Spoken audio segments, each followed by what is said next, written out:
자, 현재 시간 2024년 8월 8일.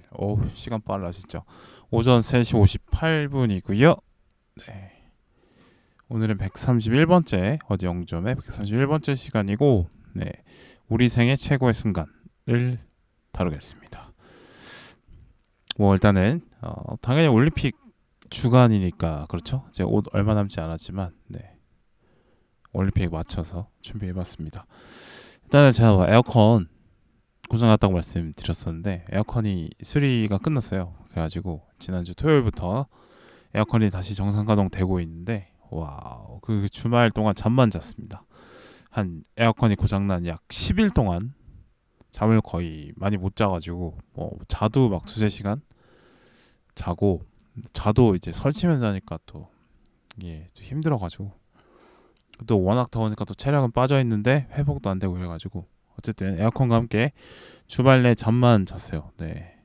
근데 또 올림픽 본다고 또 새벽에 막 깨고 막 이래가지고 수면 패턴이 상당히 엉망입니다. 네. 지금도 새벽 3시 아니죠, 이제 4시가 됐네요. 그런 상황이네요. 네. 그러네요. 이게 날씨가 너무 미쳤다 보니까 어떻게 밸런스를 잡아야 될지 참 모를 일입니다. 네. 그래, 이럴 때일수록 규칙적으로 또 해야 될 것 같다는 생각이 들면서 이거 녹음 끝내고 아침 운동해야죠.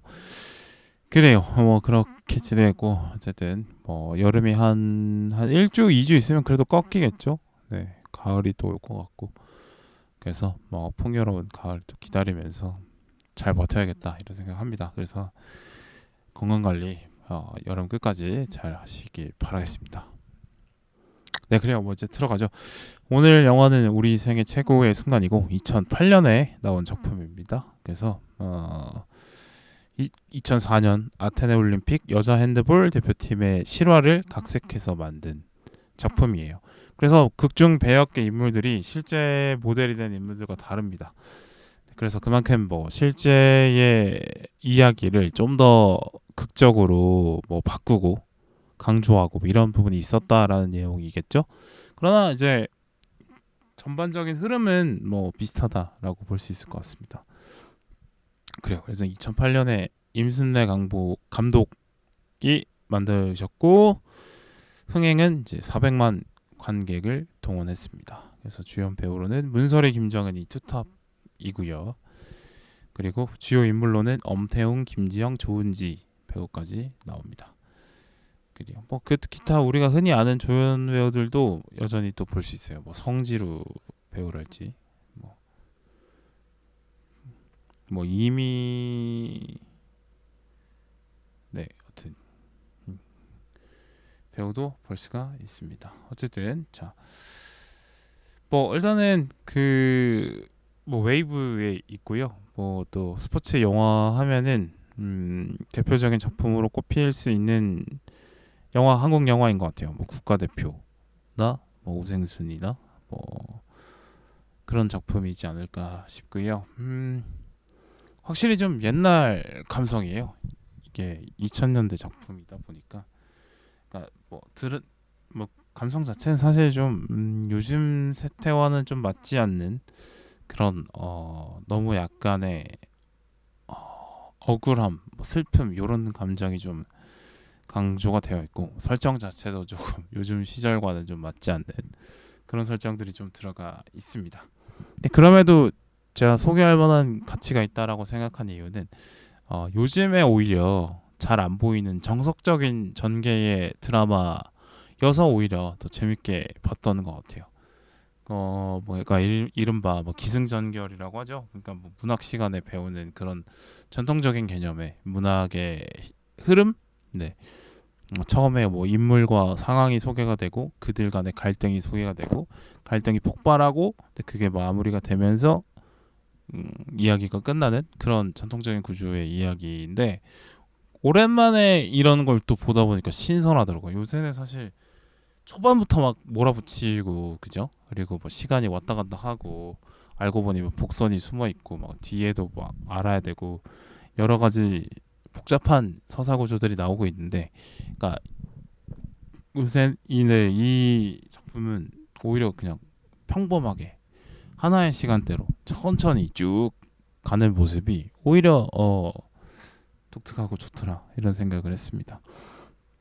그리고 제가 스포츠 영화를 많이 챙겨보는 편인데 왜 연기자에게 스포츠를 가르쳐서 영화를 찍는지 다시 한번 좀 알게 되는 거였고요.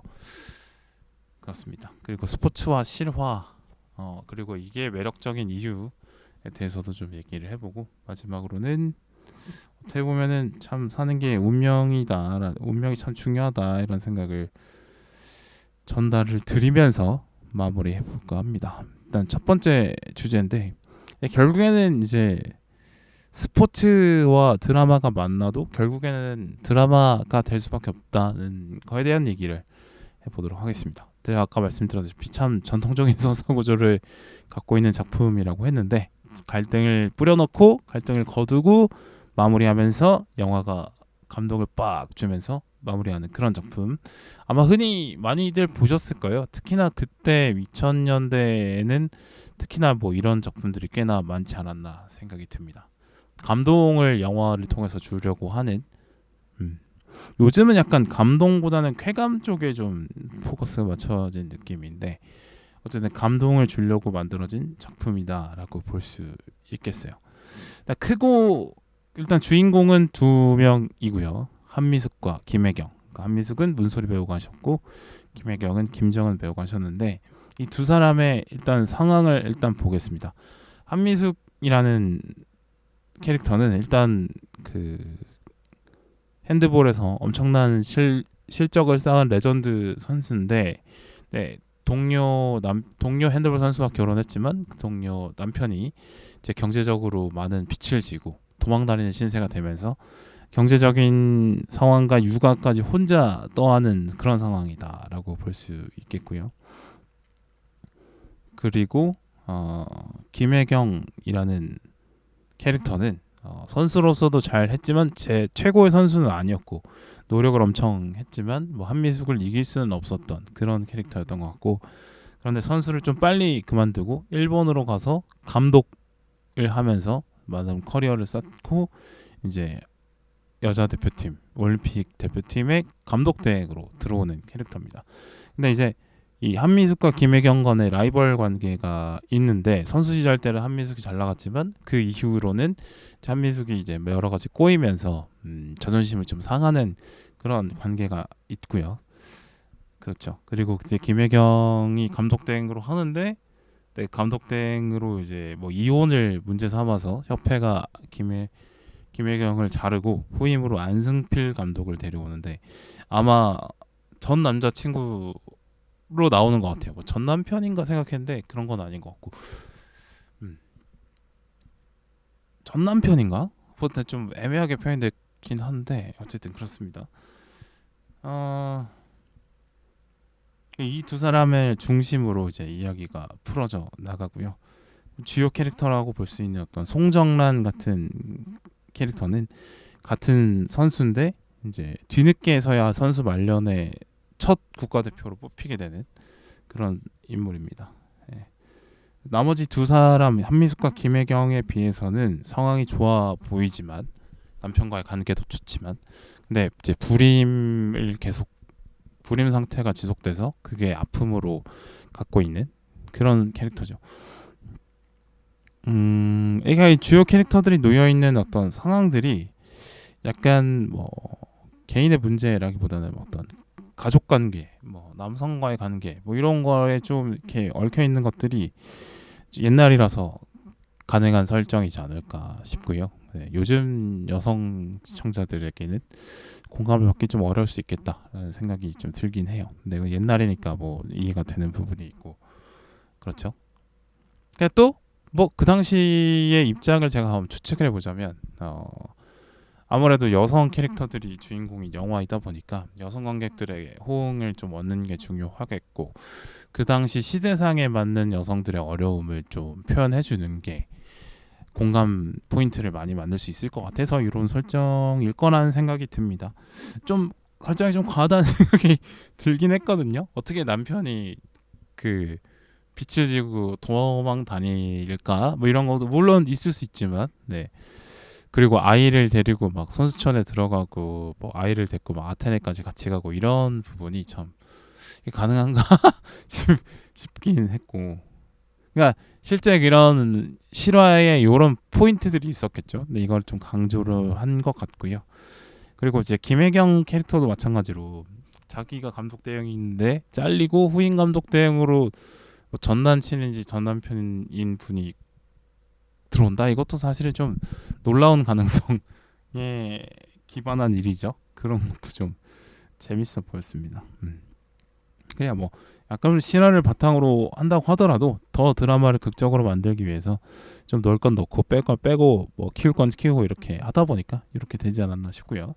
주요 캐릭터는 이러했고, 이 핸드볼 팀이 놓여져 있는 상황이 있어요. 그러니까 일단 핸드볼이라는 것 자체가 과거의 영광이 상당히 많고 국제대회 성적은 좋은데, 프로리그가 제대로 자리를 잡지 못하다 보니까 선수들이 선수 생활을 불안하게 이어가야 되고 대우도 제대로 못 받는 그런 상황이죠. 첫 장면에 그렇게 나오는데, 그것이 또 하나 이 인물들이 헤쳐내 나가야 될 어떤 고난 중의 하나로 설정이 되어 있습니다. 그리고 말씀드렸다시피 국제대회 성적이 좋았을 때를 경험한 세대와 그렇지 못한 세대 간의 어떤 갈등, 그러다 보니까 성적을 내기 위해서 은퇴할 나이가 지난 선수들이 은퇴를 하지 못하고 계속 대표팀에 호출이 되고, 또 어린 선수들 입장에서는 선배들이 은퇴하지 못하니까 기회를 잡지 못하는 어떤 답답함이 있는 거죠. 그래서 세대 간의 갈등이 있는 걸로 또 보여지고요. 또 이제 안승필과 김혜경 사이에 있는 어떤 핸드볼 훈련 방식에 대한 갈등도 있는데, 그러니까 김혜경 선수는 옛날에 영광의 시대에 같이 있었던 선수이기 때문에 옛날식의 방식, 체력 훈련을 강조하고, 그다음에 핸드볼 안에서 빠른 패스 전환, 속공 전환, 뭐 패스 스피드를 강조하는 어떤 스피드를 통해서 유럽 선수에 비해서 떨어지는 피지컬을 극복하자 이런 거고, 안승필 감독은 좀 과학적인 훈련법을 통해서 뭐 정신력 강조하고 이런 거 말고 제 자세 하나하나 잡아서 좀 더 효율적으로 동작을 만들고 좀 더 패턴을 분석하고 뭐 이런 식의 과학적인 방법을 하자라는 식의 핸드볼 훈련 방식을 들고 오죠. 근데 이것도 사실 진짜 옛날 얘기인데 요즘은 다 우리나라도 과학적인 분석 다 하고, 그쵸? 그다음에 뭐 영양 다 챙기고, 그다음에 훈련도 휴식도 중요하게 잘 주려고 하고 그런 걸 다 하고 있습니다. 근데 이제 이 당시만 해도 이런 어떤 과거의 훈련 방식과 과학적 훈련 방식이 충돌하고 있었다라는 거죠. 예전에는 아무래도 그러니까 70년대, 80년대, 뭐 90년대 그 당시만 해도 운동 선수들이 비과학적인 어떤 방법으로 훈련하고 회복하고 하다 보니까 오히려 막 몸 신체를 더 빨리 망가뜨리는 이런 안 좋은 사례들이 많이 있었던 건데, 근데 사실 그런 식의 어떤 정신력 강조하면서 국가를 위해서 열심히 뛰어야지 이런 걸 강조하면서 성적을 내왔던 또 시절이 있어서 아마 그랬던 것 같은데, 요즘은 아마 이렇게는 안 할 거예요. 네, 그렇습니다. 선수들도 그런 식으로 뭐 자기 신체를 막 이른바 갈아가면서 막 뛰고 이런 경우는 잘 없을 겁니다. 하여튼 요즘은 다 과학화된 훈련을 하지 않을까 싶고, 그러니까 이제 20년 전에 이야기다 보니까 이런 부분이 또 있는 거죠. 그래요. 이런 어떤 갈등 상황이 있습니다. 네. 그래요. 이거를 이제 이 인물들 간의 갈등이 이렇게 중첩되어 있고, 또 인물들이 또 겪어내야 될 고난이 있는데, 그게 이제 마지막에 마지막 경기, 그러니까 금메달 결정전의 마지막으로 다 해소가 되어 가는 거죠. 예, 그렇죠. 그러니까 많은 어떤 등장인물이 많다 보니까 수많은 상황에 대한 설명을 일일이 다 이렇게 해줄 수는 없는데, 그 인물에 대한 상황 자체를 이제 뭐 적절한 장면이나 뭐 대사나 이런 걸 통해서 잘 설명해주고 넘어가고 있어요. 근데 요즘 뭐 예를 들어서 그런 거죠. 첫 번째 장면인데, 첫 번째 장면이 이제 미숙과 정란의 소속팀이 핸드볼 대회에서 우승을 하는데, 근데 어차피 뭐 관객도 많이 없고 관심을 많이 못 받다 보니까 이제 모기업에서 우승팀이지만 해체를 하겠다라고 선언을 한 상태였고, 그래서 회식을 하러 가도 전혀 분위기가 나지 않는, 뭐 감독이 그런 말하죠. 네, 내가 저 뭐 몇몇 선수는 다른 팀에서 관심 있어 하니까 뭐 운동을 놓지 말고 하고, 나머지 선수들은 뭐 내가 뭔 할 말이 있겠노, 술이나 먹자, 이렇게 얘기하는데, 그 장면 하나로 이 핸드볼 판이 어떤 상황인지를 잘 설명을 해 줍니다. 네. 그런 장면들이 꽤나 있어요. 그래서 대사 이런 것들로 보여주기 참 좋았습니다. 뭐 예를 들어서 송정란 캐릭터에 대한 설명 같은 경우도, 송정란과 남편이 운영하는 설렁탕 집에서 보여지는 에피소드를 통해서 이 남편이 이 송정란을 얼마나 아끼고 사랑하는지를 보여주는, 그 둘이 얼마나 인고 부분인지 이런 거를 일단 한 컷으로 한 씬으로 이제 보여주고 있죠. 그런 것들이 꽤나 있습니다. 그래서 인물들 간의 수많은 감정, 관계의 변화, 이런 것들을 차분차분히 다 이렇게 설명을 해주면서 넘어가고 있는 부분이 아주 돋보이는 영화였다라고 생각이 들었어요. 그래서 이렇게 관객이 어떻게 보면 핸드볼과 스포츠 훈련이나 뭐 선수촌 시스템이나 올림픽 준비 과정이나 이런 걸 잘 모르잖아요. 근데 이 관객이 그걸 보면서 충분히 어렵지 않게 이해할 수 있도록 해주고 있습니다. 사실 요즘 같은 경우는 설명을 충분히 안 하는 경우도 상당히 많거든요. 뭐 빠른 전개를 위해서 알지, 오히려 설명이 부족함을 관객이 궁금해함으로써 오히려 집중도를 높이는 뭐 이런 방식으로 설명을 다다다다닥 하지 않는데, 이런 부분은 오히려 우생순처럼 이렇게 설명을 해주는 부분이 오히려 더 좋다라는 생각이 들었어요.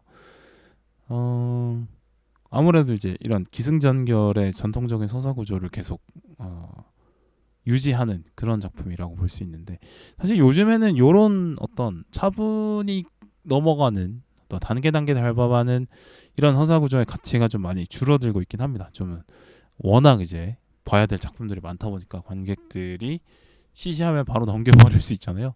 그것 때문에 이제 뭐 넷플릭스 오리지널 작품들 보면은 막 초반에 빵 과감한 설정 때려놓고 후반부에 조금씩 메꿔가는 방식으로 그걸 쓰는데,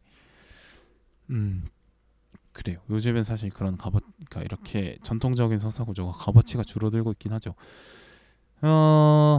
한편으로는 또 이해가 되는 부분이, 요즘의 세태가 타임워프나 뭐 시간 여행이나 뭐 멀티버스나 이런 것들이 사실은 인간이 내면이 사실 그렇잖아요. 인간의 내면이라는 게 하나의 시간대로 존재하지 않잖아요.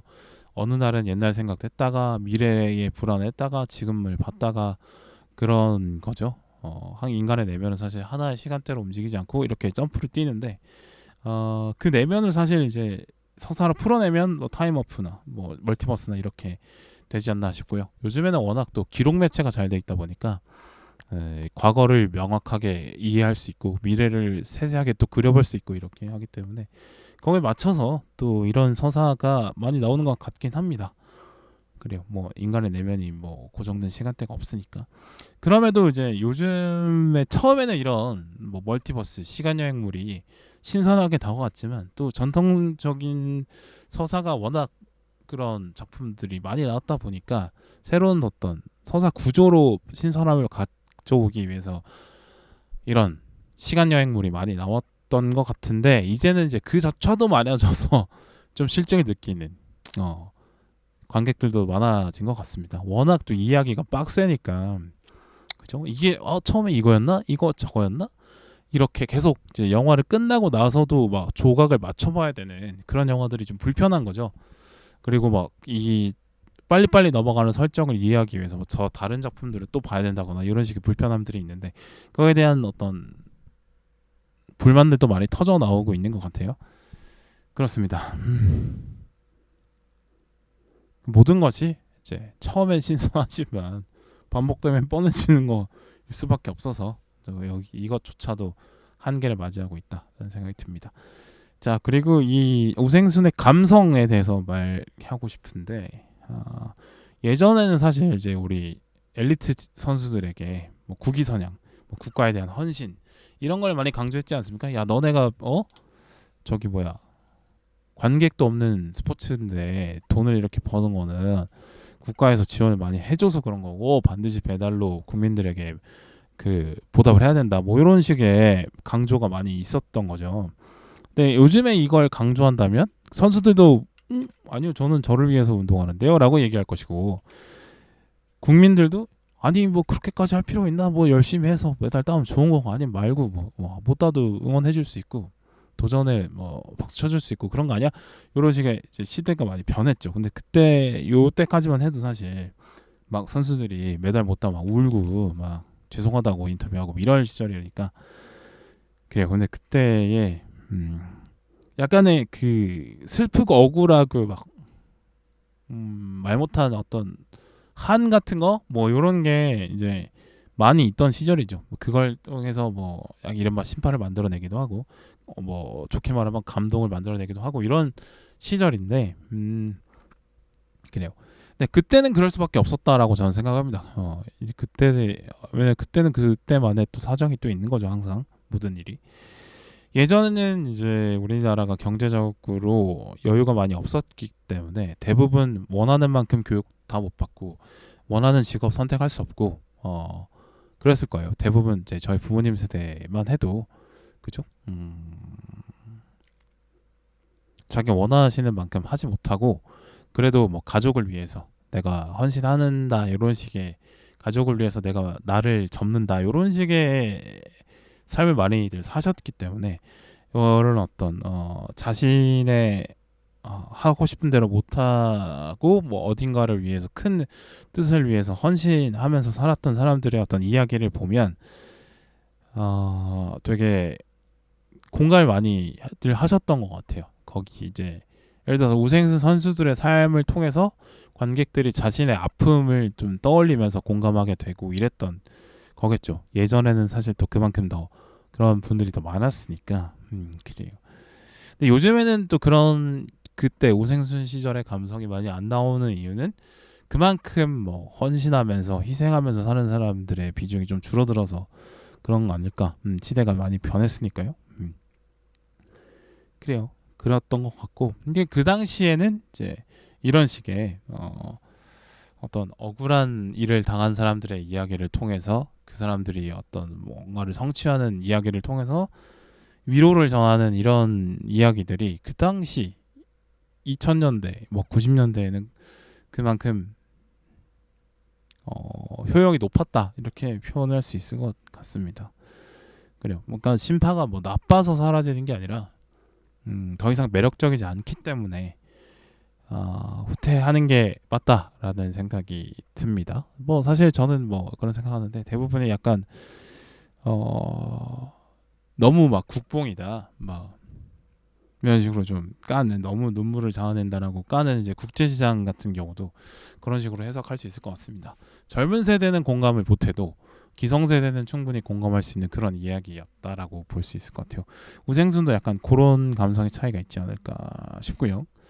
근데 결과적으로 이제 그 당시 사람들의 감성에 관통하는 걸 보여줘야지 이제 흥행을 하는 거죠. 예. 그렇습니다. 그다음에 이제 실화의 힘에 대해서 이제 얘기를 해볼까 하는데,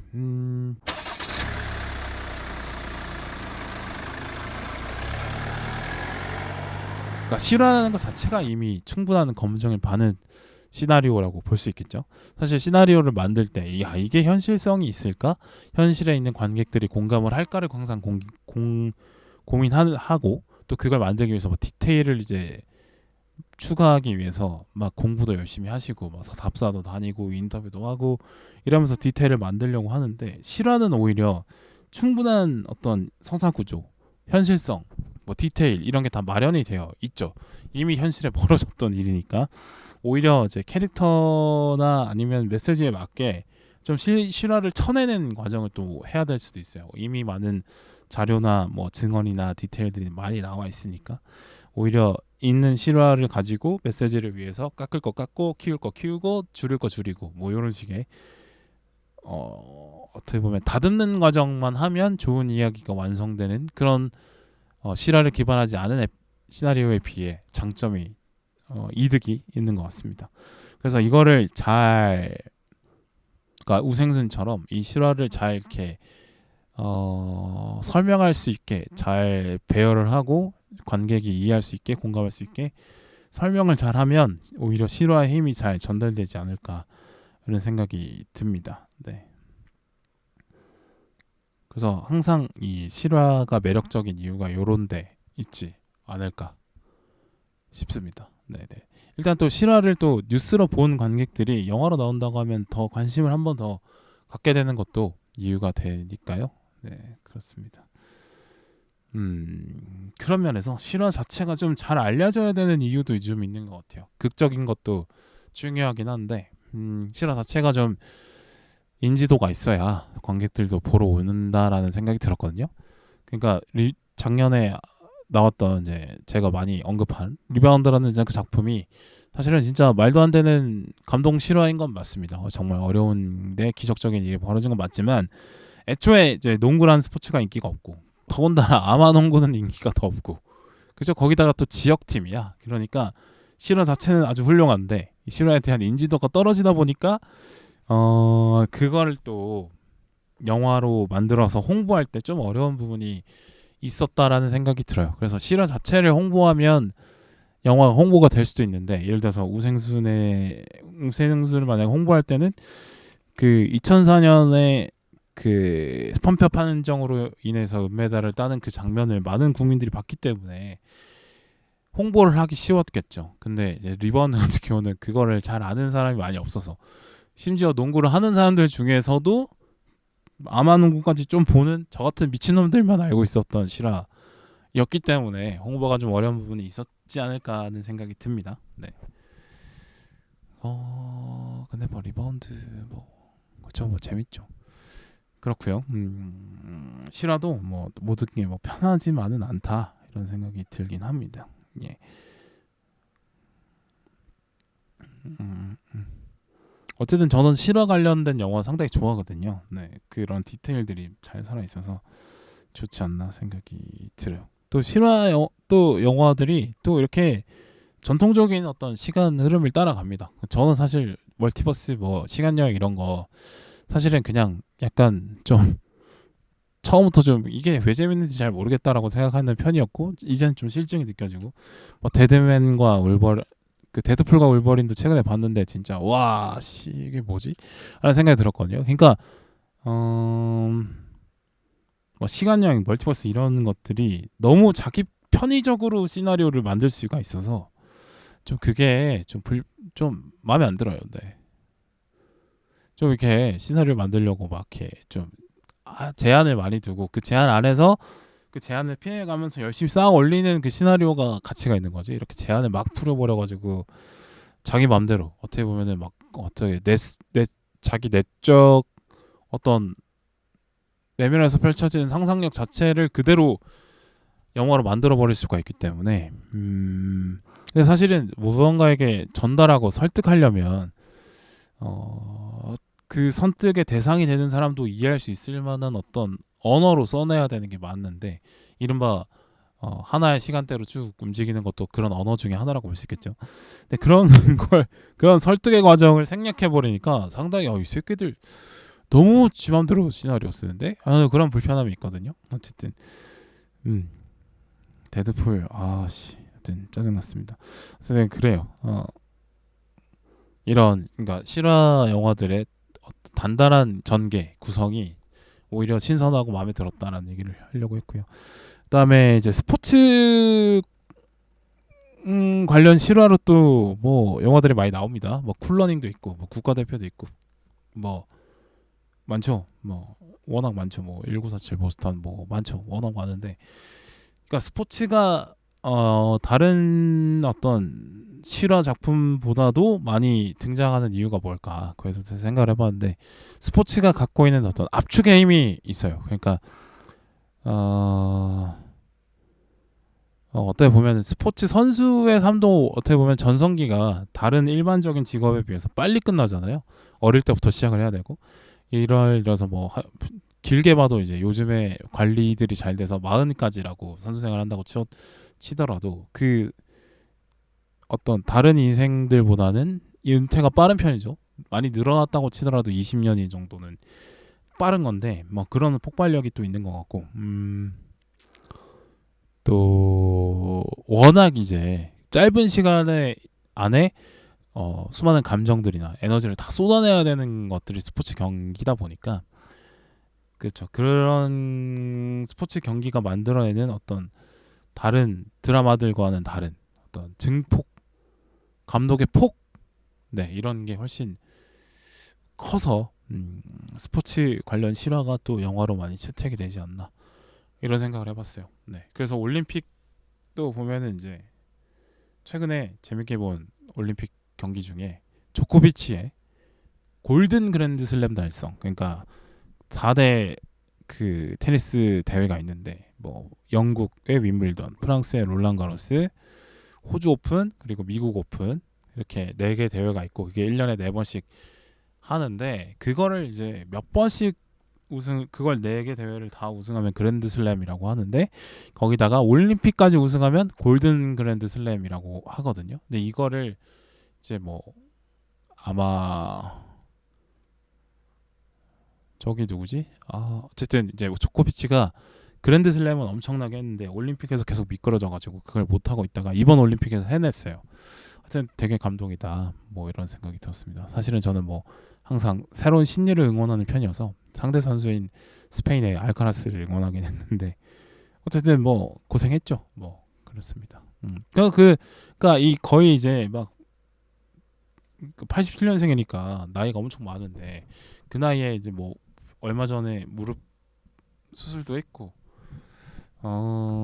그리고 이 결승대진의 어떤 알카라스 선수와 얼마 전에 있었던 윈블던에서 또 붙었었어서 그 결승대진에서 만났던 상대를 또 붙었는데 이제 그걸 또 올림픽에서 또 이기고 이런 서사들이 있어서 그의 마지막 눈물이 또 되게 다가오는 게 있더라고요.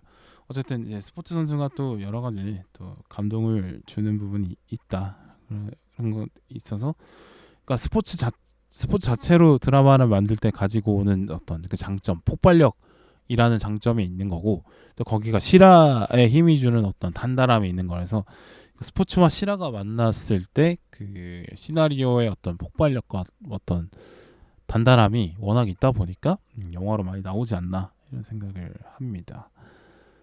그러니까 영화로 각색되지 않고 봐도 감동이 넘치잖아요, 스포츠라는 게. 그렇습니다. 그래서 이번 우생순 작품은 어떤 시나리오적으로 한번 쭉 봤는데 상당히 장점이 많은 작품이었다라는 생각이 듭니다.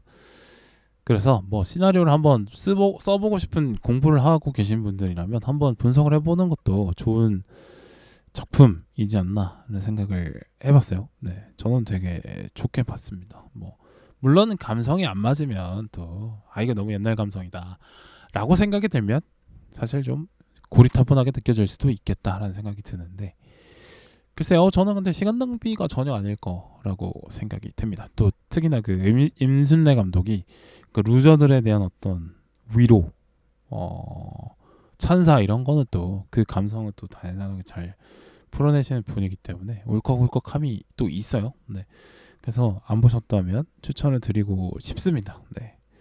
이걸 보고 올림픽 경기를 보면 뭔가 더 울컥하지 않을까 이런 생각이 드는데 자 지금 4시 오전 4시 반이 지나고 있는데 지금 이제 저기 금메달 결정전 태권도 지금 하고 있거든요. 그래가지고 빨리빨리 녹음을 끝내볼까 하는 생각도 드는데 자 두 번째 주제고요. 그 이명철 감독이죠. 2004년 아테네 올림픽의 그 아테네 올림픽 여자 핸드볼 대표팀의 감독이었던 이명철 감독의 인터뷰가 영화 마지막에 이제 삽입이 되는데 그런 얘기를 합니다. 이미 너무 울컥한 거야. 우리 선수들이 얼마나 고생해서 여기까지 왔는데 그때 이제 작심하고 하시는 얘기가 올림픽 대표 선수가 마음 놓고 뛸 팀이 없다는 게 말이 됩니까? 하면서 울컥하고 카메라를 돌려서 막 이렇게 눈시울을 붉히는 이런 장면이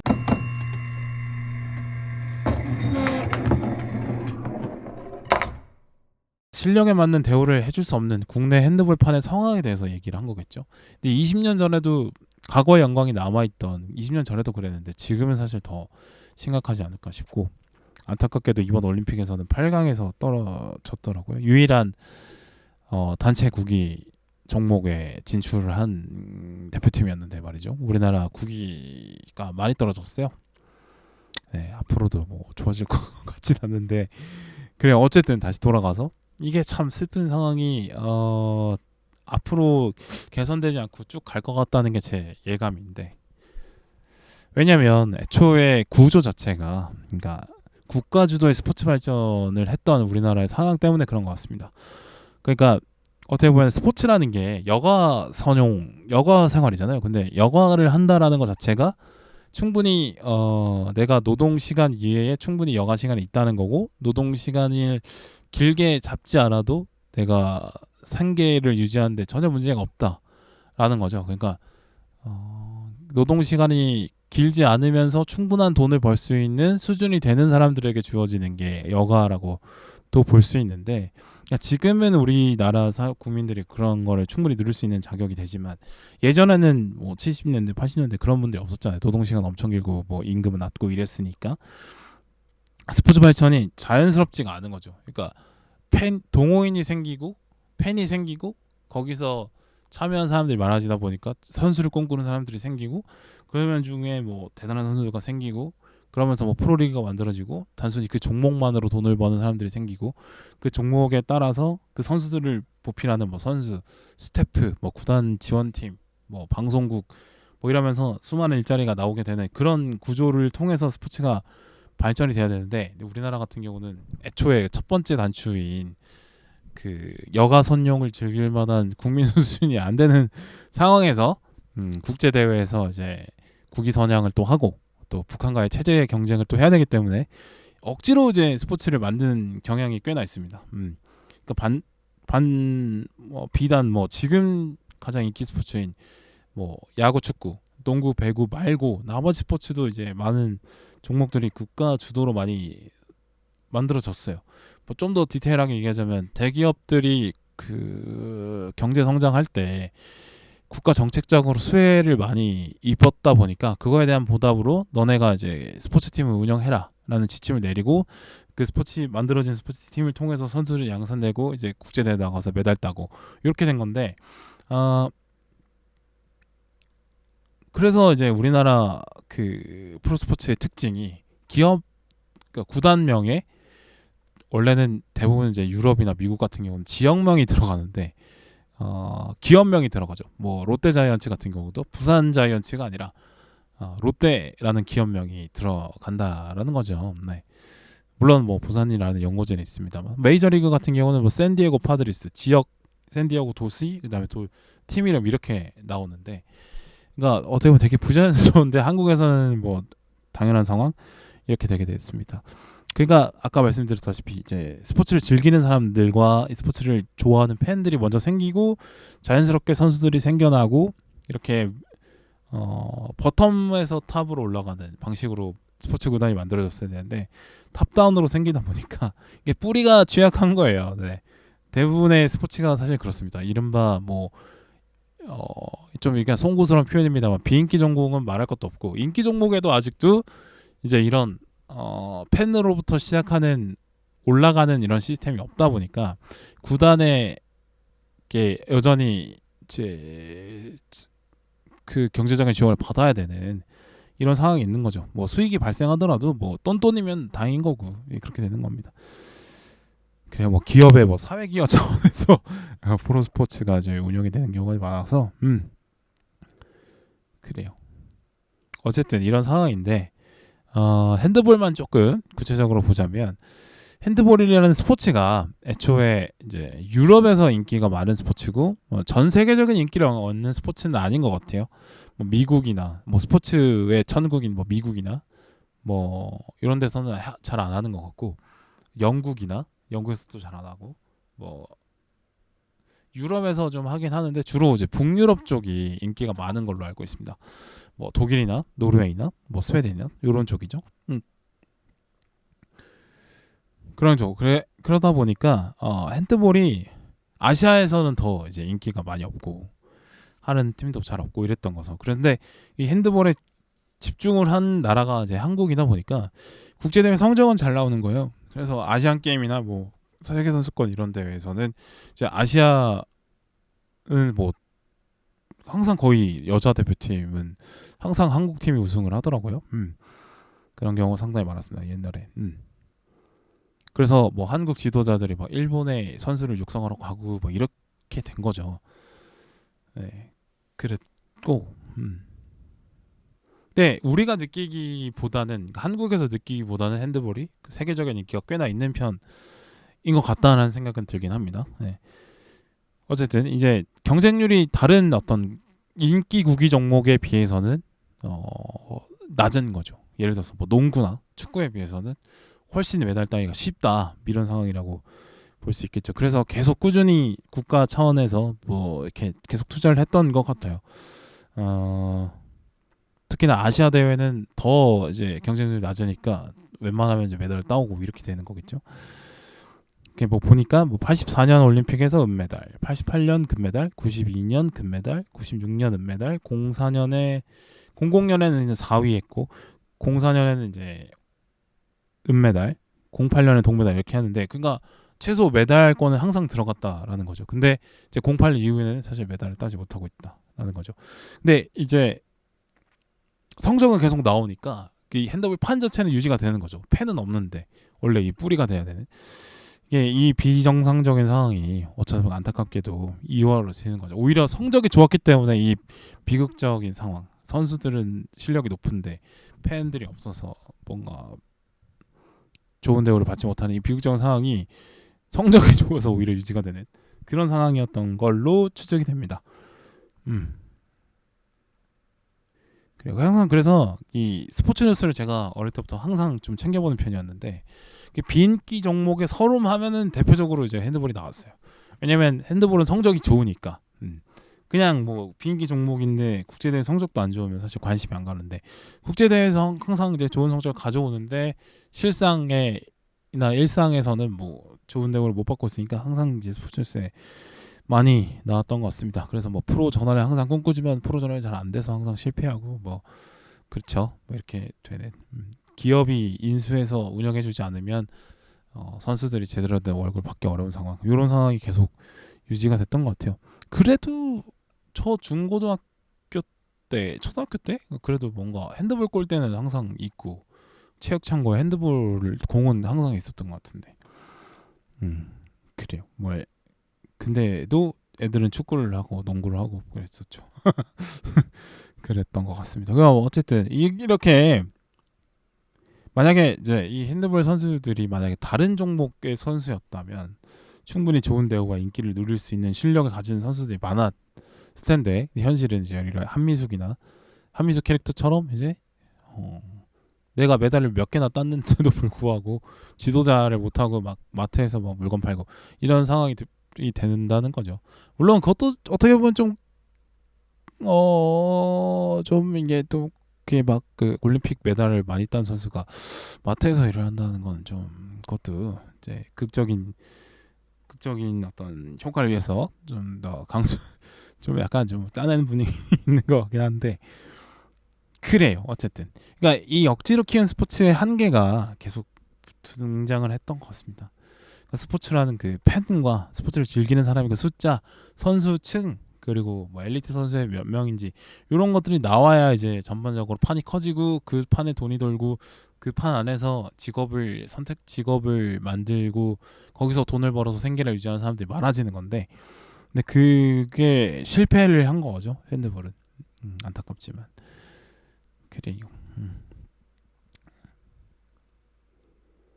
그래요. 그러니까 정상적인 상황이었다면 그러니까 경제 발전이 먼저 충분히 돼서 국민 소득이 많이 올라오고 여가에 쓸 시간과 돈이 충분히 있는 상황에서 이제 스포츠를 시작을 해가지고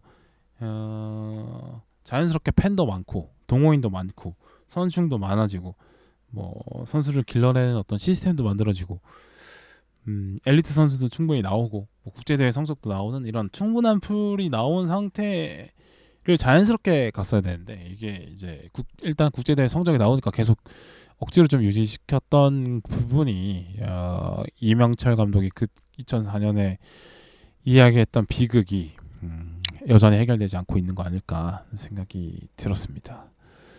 그래요. 근데 이거 좀 더 비극적으로 좀 더 불안한 얘기를 해보자면 우리나라 출산율이 바닥을 치고 있기 때문에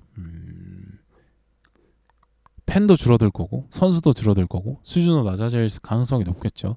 그래서 인구에 비해서 사실 많은 어떤 스포츠 종목이 유지되고 있는 국가인데 근데 지금도 많이 줄어든 상태지만 더 많이 줄어들 수밖에 없겠다라는 생각이 들었어요. 그래서 우리가 생각하는 어떤 충분한 팬을 확보하고 그 안에 직업이 발생할 정도로 큰 파이를 갖춘 종목이 몇 개나 남을까 하는 생각도 들거든요. 저는 그래서 야구, 축구 빼고는 다 어떻게 보면 흐물어질 수도 있겠다 하는 생각이 듭니다.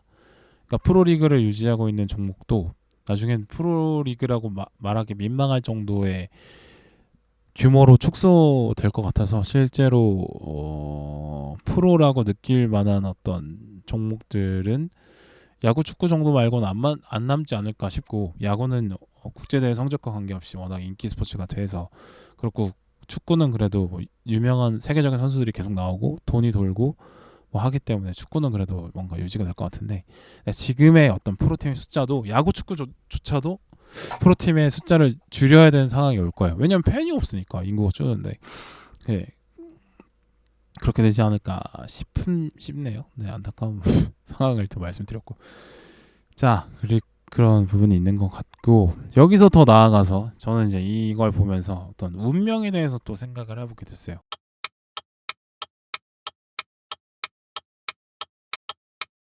그러니까 아무리 뛰어난 사람도 자신에게 주어진 운명이 가혹하면 그 운명을 이겨낼 수 있는가에 대해서 생각을 해봤거든요. 그 윤경신 선수라는 핸드볼 선수가 있습니다. 남자 핸드볼 선수인데 정말 레전드예요. 뭐 20년 넘게 그분 거의 40살 좀 넘어서 은퇴를 하셨는데 20년 넘게 국가대표를 했고 항상 에이스였고 가는 팀마다 에이스죠. 그래서 거기다가 이제 핸드볼의 존주국인 독일에 가서도 분데스리가에서 뭐 최다 득점을 기록하고 엄청 레전드라고 합니다. 보면 윤경희 선수가 키가 한 2m 가까이 되고요. 그다음에 골격도 상당히 좋으시고 그냥 키가 막 이렇게 큰 게 아니라 근육도 충분히 좋은 어떤 운동신경도 있고 단순히 힘만 쓴 게 아니라 그래도 섬세한 터치까지 가능한 그러니까 뭐 막 무결점 핸드볼 선수인 거죠. 네. 근데 그러다 보니까 윤경신 선수를 핸드볼 하지 말고 야 핸드볼로는 돈을 벌기 좀 힘들다. 농구나 배구를 해라라고 이제 스카우트를 시도하는 그런 농구 배구 감독님들이 꽤나 많았다고 하더라고요. 이미 이제 대학까지 핸드볼로 간 선수한테 그런 경우가 많았다라고 하더라고요. 그만큼 재능이 엄청 좋았다. 그러니까 뭉쳐야 쏜다라는 예능이 있었거든요. 농구를 국가대표 출신 선수들이 농구를 배우는 그런 프로그램인데 거기 등장해서도 그냥 뭐 농구를 별로 해본 적이 없지만 금방 적응하고 엄청 잘합니다. 네. 거의 에이스로 금방 하셨던 기억이 납니다. 그만큼 재능이 좋았던 선수다라고 말할 수 있죠. 근데 이게 이제 만약에 이제 이거는 가정인데 핸드볼이 지금의 축구의 위상에 있는 스포츠였다면 윤경신 선수가 뭐 메시, 호날두급까지는 아니더라도 뭐 최소 뭐 A급 선수는 되면서 이제 국제적인 인기를 누리면서 막 월드컵에서 대한민국 대표팀을 이끌고 막 높은 연봉으로 막 상위 리그로 가서 뭐 이렇게 되고 뭐 우리나라 사람들 중에서도 윤경신을 모르는 사람이 없을 텐데 그렇게 됐을 텐데 지금의 손흥민의 입지에 아마 가셨겠죠. 만약에 이제 핸드볼이 축구 정도의 인기가 였다면 그렇게 됐을 겁니다. 근데 전혀 뭐 윤경신 선수가 뭐 다른 스포츠를 선택했어야 된다 이런 얘기는 전혀 하는 건 아닙니다. 이거는 그렇게 말하는 건 되게 신뢰되는 말인 것 같고 윤경신 선수가 충분히 핸드볼 안에서 많은 성을 거두신 분이기 때문에 그런 생각이 듭니다. 근데 만약에 그럴 수도 있을 거라는 생각이 듭니다. 네 그런 생각이 들고 그러니까 이 윤경신 선수가 핸드볼이라는 판을 선택을 했는지 아니면 자연스럽게 이제 핸드볼을 하게 됐고 거기서 최고의 선수가 됐기 때문에 뭐 어쨌든 윤경신 선수의 운명에 핸드볼이 들어왔기 때문에 자신의 속한 판이 핸드볼이었기 때문에 이런 운명을 받게 된 거 아닐까라는 생각이 듭니다. 전혀 근데 불쌍하다는 그런 시점은 아닙니다. 참 대단한 선수입니다. 그래요. 그래서 사람이라는 게 자신이 태어난 재능이 뭐 어떻든 간에 자신이 어떤 판에 들어갈 수 있는 갈 건지를 선택하고 그런 선택할 자유가 있고 이런 경우는 잘 없지 않나. 그냥 그렇게 주어지는 것 같아요. 네. 그렇게 그런 운명이 그 판으로 이제 이끌어간다 이런 생각을 많이 해봅니다. 그래요. 또 하나 제가 생각난 인물이 있는데 임진왜란의 탄근대 전투 신립 장군이 그 남한강을 배수로 진을 치고 뭐 실제로는 뭐 배수진보다는 조금 앞에 진을 쳤다고 하긴 하는데 어쨌든 탄근대 전투에서 그 조선군이 대패할 때 신림 밑에 있던 장군 중에 하나가 김여물 장군이라는 있습니다. 근데 이분이 참 대단한 재능을 갖고 있는 분이었는데 문과 출신이에요. 그러니까 뭐 무과를 다는 것도 상당히 어려운 일이지만 문과 중심의 나라였던 조선에서 문과로 등용이 된다는 것은 일단 그런 지적인 재능이 상당히 뛰어난 사람이다라는 걸 알 수 있겠죠. 근데 이 사람이 무력도 상당히 좋았던 거예요. 피지컬이 막 대단했던 거죠. 키가 막 엄청 크고 막 근육도 엄청 많고 이랬다고 합니다. 그래서 문부를 다 겸비한 어떤 재능 넘치는 사내인데 젊은 사내죠. 이것도 20대 초반에 뭐 문과를 붙었기 때문에 상당한 천재라고도 볼 수 있겠습니다. 근데 그 신림 밑에서 탄근대 전투에서 싸우는데 싸우다가 장렬히 정사를 해요. 그러니까 정말 뛰어난 재능을 가진 사람이지만 그의 운명 앞에는 탄근대 전투가 있었던 거고 그 탄근대 전투 앞에서 도망갈 수는 또 없는 거 아닙니까?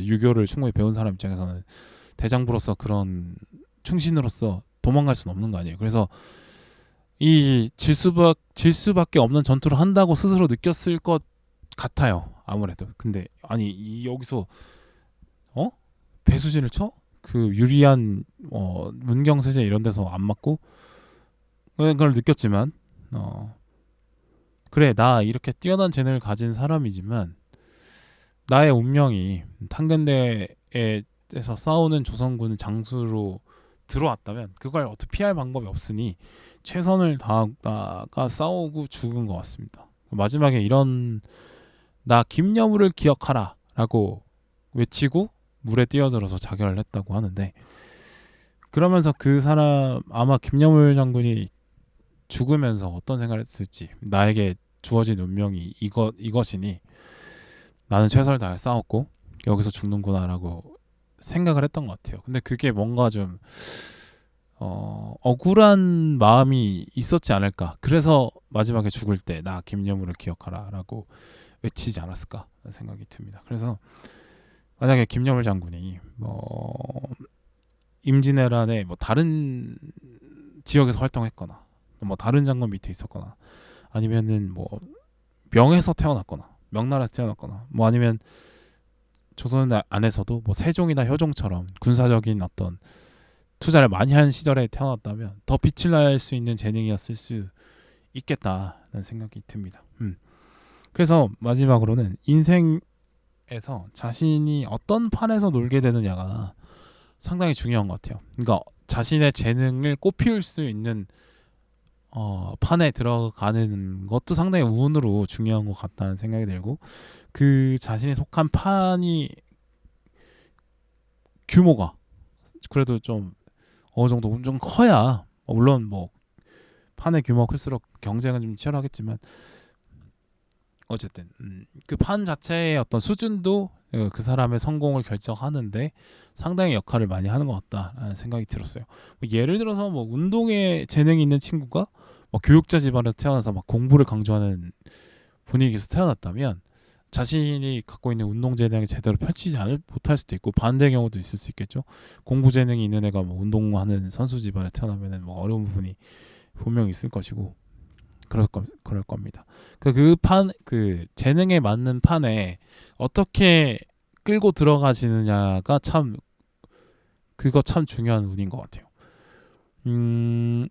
그 야구 선수 이대호 선수가 있죠. 그 선수가 아버지가 일찍 돌아가시고 어머니는 도망을 나가서 할머니가 아들 둘을 키우는 손자 둘을 키우는 아주 불우한 집안이었기 때문에 사실상으로 그 운동 선수를 시킬 만한 어떤 경제적인 여유가 없었던 상황인데, 근데 초등학교 4학년 때 추신수가 수영초등학교 야구부에 입단을 하려고 다른 초등학교에서 전학을 오는데, 그 전학 온 그 반에 이대호가 있었던 거예요. 그래서 추신 선수가 야 너는 키도 크고 운동신경 좋은데 너는 나랑 같이 야구하자 라고 얘기를 해줘서 야구부를 했다고 해요. 만약에 추신수가 없었다면, 이대호 선수 말로는 추신수가 우리 반으로 전학 오지 않았다면 나는 야구를 안 했을 것이다 라고 얘기를 하더라고요.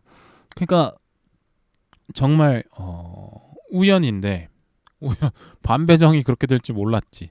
근데 그 우연을 통해서 이대호라는 위대한 선수가 탄생을 하게 됐다라는 거죠. 네. 그만큼 이제 어떤 그 야구라는 판에 이대호 선수가 들어갈 운명이 아니었는데 그 들어갈 운명으로 바꿔준 거죠, 추진 선수가. 그만큼 이제 운이 중요하다, 어떤 판에 들어가는지가. 그래요.